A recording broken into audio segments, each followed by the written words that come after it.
Alors que son nouveau film intitulé La vie pour de vrai est sorti en salle le 19 avril dernier, Danny Boone continue sa tournée promotionnelle. Dimanche 23 avril, l'acteur est notamment revenu sur sa première relation amoureuse lors d'un entretien accordé à Téléstar. 15 ans après la sortie du film Bienvenue chez les Ch'tis, Kad Merad et Danny Boone sont de retour dans un nouveau film intitulé La vie pour de vrai, sorti en salle le 19 avril dernier. Dans ce long métrage réalisé par Danny Boone, les deux acteurs interprètent les rôles de Trident Lagache et Louis, deux demi-frères qui entretiennent une relation contrariée. Lors d'un entretien avec Yann Barthès dans Quotidien, les deux acteurs sont notamment revenus sur leur cohabitation pendant le tournage. Pendant plusieurs mois, ils ont vécu sous le même toit.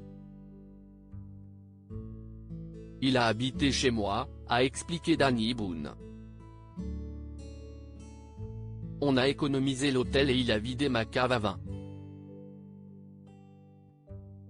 On répétait le matin, le soir. Enfin, le matin, il regardait à 6h30 sa femme à Télématin. Je faisais le petit déjeuner, il allumait la télé et il me disait, « Viens, viens. On va faire une photo ». On faisait une photo avec l'écran, au moment où il y avait Thomas Soto, du coup il fallait refaire la photo, a-t-il ajouté. C'était l'extase absolue dimanche 23 avril, au cours d'une interview accordée à Téléstar, Danny Boone est revenu sur sa première histoire d'amour. J'ai un souvenir très précis de mon amoureuse de Spell M2-bas.